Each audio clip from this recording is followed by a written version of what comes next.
북한 문제를 중심으로 이번 주 진행된 한반도 외교안보 뉴스를 정리해드리는 북한 리포트 시간입니다. 네, 오늘도 한평정책연구소 왕선택 글로벌 외교센터장과 함께하겠습니다. 어서 오십시오. 네, 안녕하세요. 네, 자 한국과 미국이 연합훈련 일정을 발표했습니다. 네. 이번 훈련 특징을 먼저 알아볼까요? 네, 형식과 규모 면에서 좀 달라진 부분이 확연히 있습니다. 규모가 확실히 커졌죠. 예.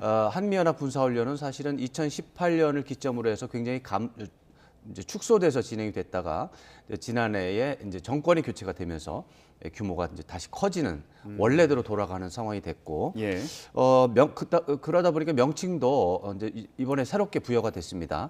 자유의 방패. 자유의 방패. 네. 예. 예전에는 이것이 팀 스피리트, 키 리졸브 이런 이름으로 진행이 됐다가 이번에 자유의 방패로 명명이 됐습니다. 내용적으로도 변화가 있습니다. 내용적으로 보면 북한의 핵과 미사일이 고도화된 상황을 반영한다 이렇게 되어 있습니다. 예. 예. 이것을 반영해서 훈련의 시나리오를 짠다는 거고요. 작전 계획 자체가 사실은 변경이 됐을 것으로 저는 추정을 하고 있고, 작전 계획이 변경이 된 상태에서 그것을 숙지하는 그런 상황이 되기 때문에 내용적으로는 예전과는 다르다 이렇게 봐야 되겠습니다. 예. 그다음에 지금 러시아 우크라이나 전쟁이 있기 때문에 러시아 우크라이나 전쟁에서 나온 전쟁과 관련한 여러 가지 새로운 양상들이 있습니다. 그런 것들을 반영한 그런 훈련 프로그램이 진행이 될 것으로 이제 예상이 되고, 이번 훈련에는 어떤 한미 동맹의 견고성이라든가 이런 것을 보여주기 위해서 항공모함이라든가 핵 추진 잠수함도 훈련 기간에 참여할 것으로 예상이 됩니다. 훈련 기간은 13일부터 3월 13일부터 11일 동안 23일까지 진행이 됩니다. 예. 자유의 방패 훈련 규모와 관련해서요. 연대급에서 전국급, 그러니까 네. 전쟁 구역, 한반도 전체를 전쟁 구역으로 본다. 네, 라는 식으로 이제 격상했다는 설명이 있던데 이게 어느 정도로 확대된 겁니까? 네, 그것은 어떻게 보면 정치적인 의미로 볼 수도 있고 군사 기술적인 의미로도 볼 수가 있는데, 정치적인 의미로 본다면 지난해에 아까 말씀드린 것처럼 규모가 이제 좀 커졌다고 하지 않습니까? 2018년을 기점으로 해서 줄어들었다는 말은 대대급으로 줄어들었다는 얘기입니다. 예. 그것을 지난해에 정권 교체로 인해서 연대급으로 더 크게 했다.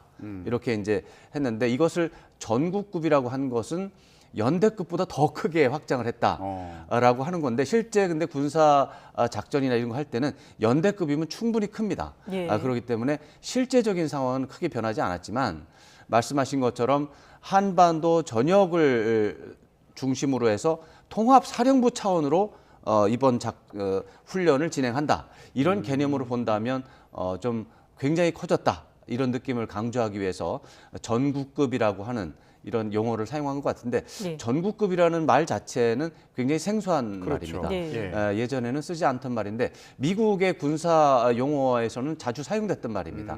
이건 Theater of War 이런 이제 미국 이제 영화에서 나오는 말인데, 네. 이 말은 사실은 굉장히 큰 개념입니다.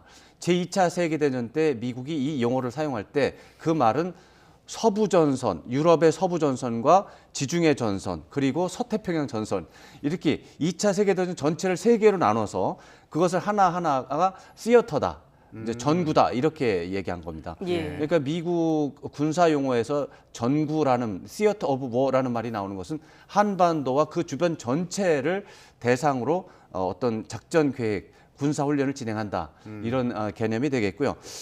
이제 뭐 군사 용어가 나와서 이제 조금 더 말씀드리면, 이제 한미 연합 군사 훈련이라는 말도 있지만 합동 훈련이라는 말도 있습니다. 예. 북한은 굳이 한미 연합 훈련을 합동 훈련이라고 표현합니다. 근데 연합 훈련이라는 말이 조금 더 정확한 말입니다. 군사 용어에서 연합이라고 하는 것은 다른 종류는 같은데 다른 나라의 군대가 같이 할 때 연합이라는 말을 씁니다.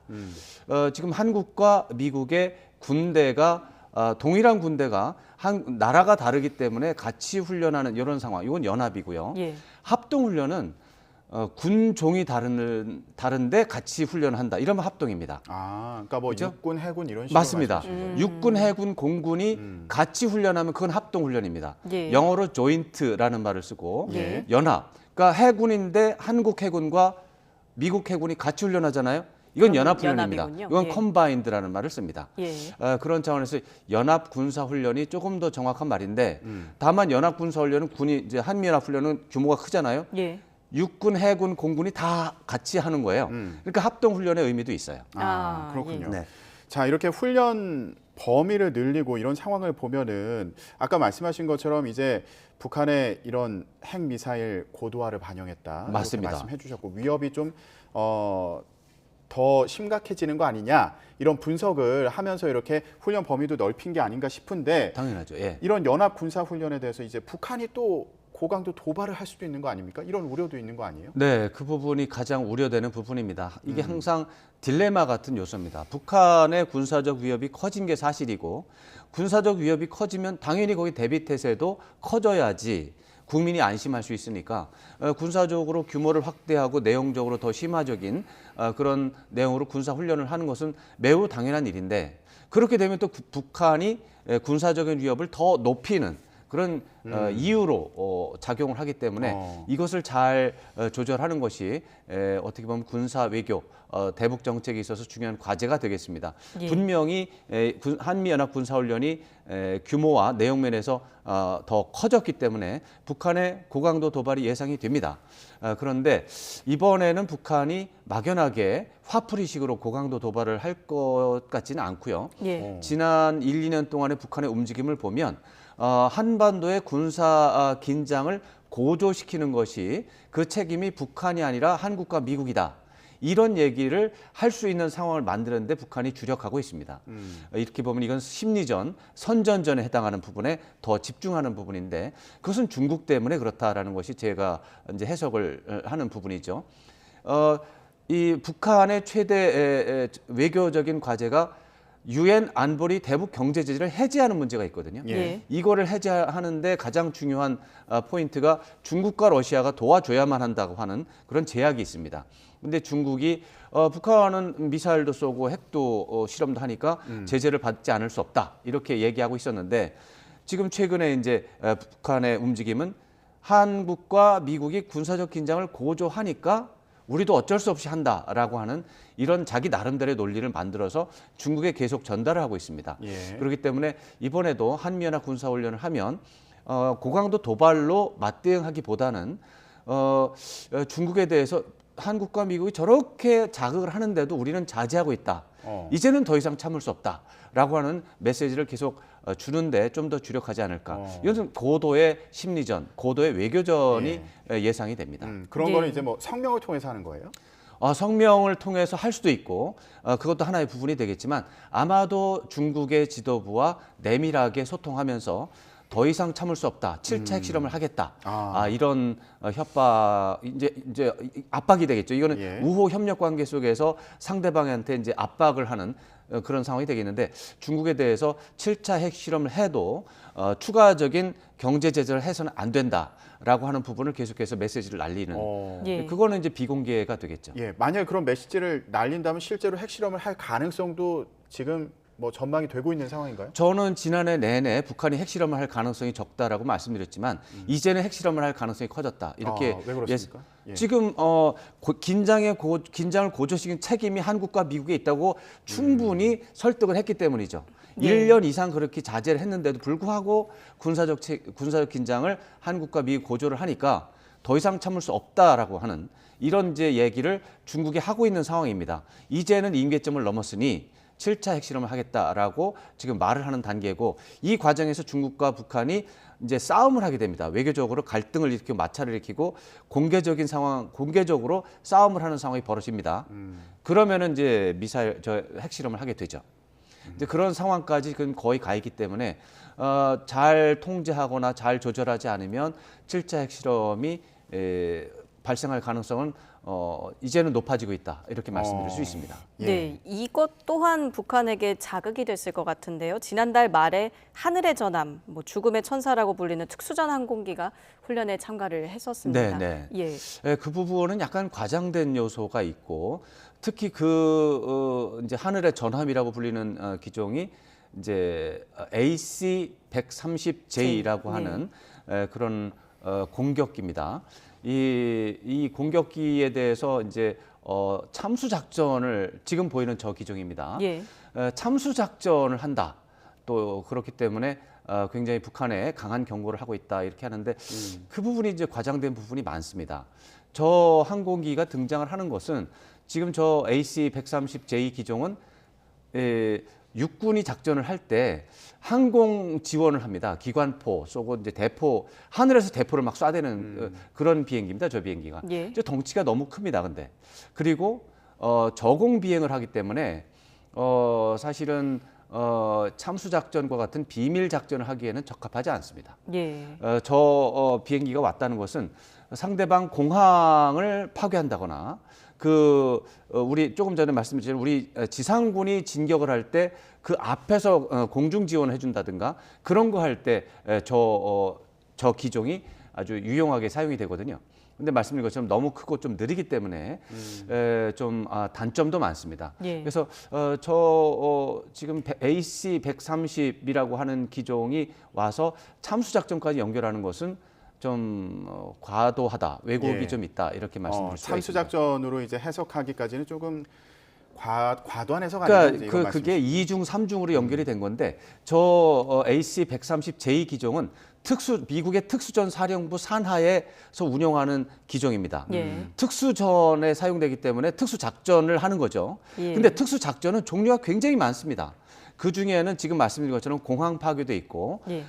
근접 항공 지원도 있지만 말씀하신 것처럼 참수 작전이라는 부분도 있고 또 대민 지원도 있고 민사 작전도 있습니다. 예. 예. 다양한 특수전이라는 건 이름 때문에 다양한 수백 가지 종류의 특수전이 있는데 그 중에 하나가 참수 작전인 것이죠. 예. 그렇지만 저 기종은 참수 작전에 동원되는 기종이 아니라서 그렇게 연결시키는 것은 좀 과도하다 이렇게 말씀드릴 수가 예. 있습니다. 자, 그리고 국방부에서 발표한 국방혁신 계획을 보니까 이거 북핵 위협과 관련해서 킬웹이라는 개념이 나왔더라고요. 네, 기존에 그렇습니다. 킬체인이라는 말은 많이 들어봤는데 그렇죠. 예, 예. 킬웹이란 말은 처음 들어본 것 사실은 킬체인이라는 말도 이제 오랫동안 사용이 됐지만 이제 어려운 말인데 그렇죠. 예. 거기다 이제 킬웹이 나왔어요. 이제 킬체인은 그 말 그대로 이제 하나 연결되는 거죠. 연결을 시키는 어떤 구조로 생각하면 되고 킬웹은 그물망 같은 거죠. 거미줄처럼 그물망으로 된 건데 이제 거기서 이제 핵심은 킬이라는 거죠.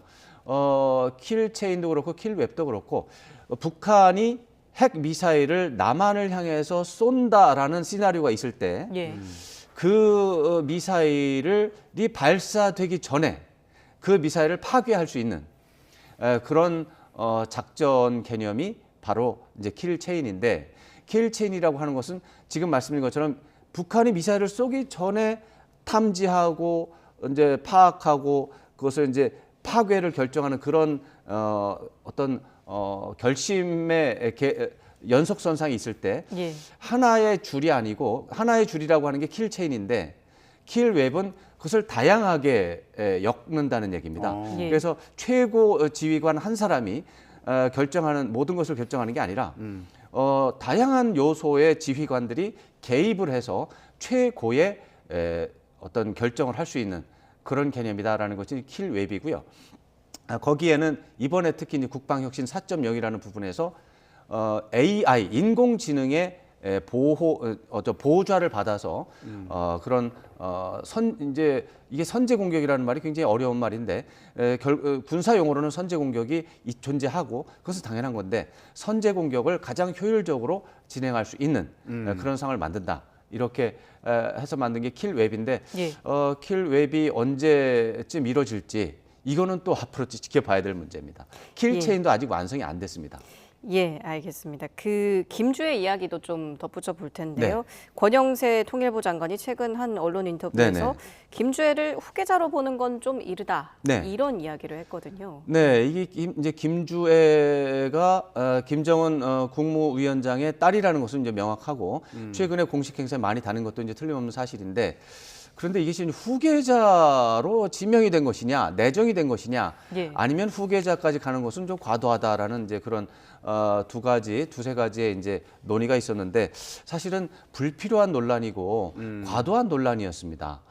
이것이 김정은 위원장의 나이가 아직 40 정도에 불과하고 북한 체제라고 하는 것의 특성상 이제 북한은 이제 전시 체제라고 하는 특성이 있지 않습니까? 예. 미국과 전쟁을 하고 있는 비상 어떻게 보면 뭐 계엄 체제라고 볼 수도 있는 그런 체제에서 군대의 최고 지휘관으로서의 수령의 역할이 중요하고 이런 것을 봤을 때 여러 가지가 좀 무리한 부분이 있는데 여전히 이제 그런 주장을 하고 있는 전문가들이 많이 있죠. 예. 근데 그런 부분에 대해서 이번에 권영세 통일부 장관이 어떻게 보면 딱 정리를 해줬다 이렇게 볼 수 있겠습니다. 말씀하신 것처럼 김주애를 후계자로 보는 건 조금 이르다. 이 말이 예. 정답이라고 생각합니다. 예. 후계자가 그렇다고 해서 후계자가 아니다. 이렇게 말하는 것도 이릅니다. 예. 후계자가 될 수도 있거든요. 앞으로 10년이 지나서 20년이 지나서 이제 적당한 20대, 30대가 되면 또 김정은 위원장의 나이가 60 정도가 된다면 또 후계자 얘기가 나올 수가 있죠. 그때 김주애가 후계자로 지명이 될 수도 있습니다. 그러나 그것은 지금 말하기에는 이르다라는 입장이기 때문에 그런 차원에서 권영세 장관의 이런 이렇게 정리하는 이런 발언은 도움이 된다 이렇게 말씀드릴 수 있습니다. 예, 알겠습니다. 이번 주에 진행된 한반도 외교안보 뉴스를 정리해 보는 북한 리포트 시간이었습니다. 한평정책연구소의 왕선택 글로벌 외교센터장과 함께 얘기 나눴습니다. 고맙습니다. 네, 고맙습니다.